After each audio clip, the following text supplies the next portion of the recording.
Question: who do you think will be the biggest enemy that you will have in this life? You see, the Bible says things like, we wrestle not against flesh and blood, but against principalities, powers, rulers of darkness, spiritual wickedness in high places. It says things like, resist the devil and he'll flee. It says things like, love your enemies, pray for those who persecute you, right? It gives us all these wonderful methodologies against our enemies and adversaries, right? But against the flesh, the Bible says things like this: kill the flesh, crucify the flesh, give no provision for the flesh. You see, we don't play with flesh, we take it out. Our greatest enemy is ourselves. It's you versus you.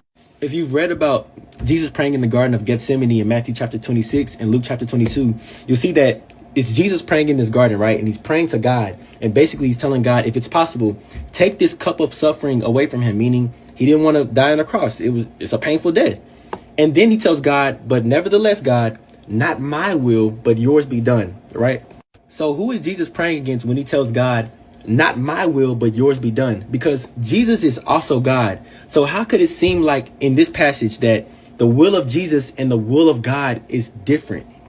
This prayer may seem confusing at first, but you have to remember that Jesus is God that came down in the likeness of sinful flesh, right? So Jesus is God in the flesh. So when Jesus says, not my will, but yours be done, he's saying, not my flesh's will, but my spirit's will be done. You see, Jesus ain't praying against the devil right here. He ain't praying against a demon right here. He ain't praying against an evil spirit. He ain't even praying against a Pharisee right here. Jesus is praying against himself. Because the devil, remember, he did not know that the plan was actually for Jesus to die on the cross and rise again. No demon knew the plan. No enemy of Jesus knew the plan. Heck, the disciples barely knew the plan. The only enemy at this time that seemed to know the plan and was trying to counter against it was himself. His flesh knew the plan. You see, there are times when the devil doesn't even know the plans that you have, but your flesh knows, and that's more dangerous. There are times when the devil doesn't know what will make you stop reading the Bible for 2 weeks, but your flesh knows. There are times the devil doesn't know what will make you stop praying, but your flesh knows. There are times the devil doesn't know what will make you step back into that addiction, but your flesh knows. You see, in the Garden of Gethsemane, we never hear about the devil sweating blood. Nope. We never hear about a demon or a Pharisee sweating blood because Jesus was praying so hard. Nope. But we do hear that Jesus was sweating blood from himself. He was contending, fighting against himself.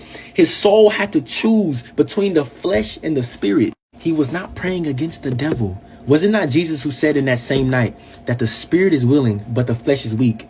Notice the devil wasn't even in that equation. He didn't say the spirit is willing, but the devil is strong. No, he never said that. You see, the devil can't really do much without a man's flesh giving him access. Between you and your flesh, the devil is just like the third party. For God to save our souls, he didn't have to kill the devil. No.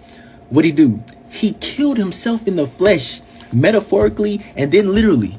It's you versus you. And that's how Jesus saw his life. That's why he never told us, if you want to follow me, you have to deny the devil, carry your cross and follow me. No, he gave you the blueprint of his life. That's why he said, if you want to follow me, you have to deny yourself, then carry your cross, then follow me.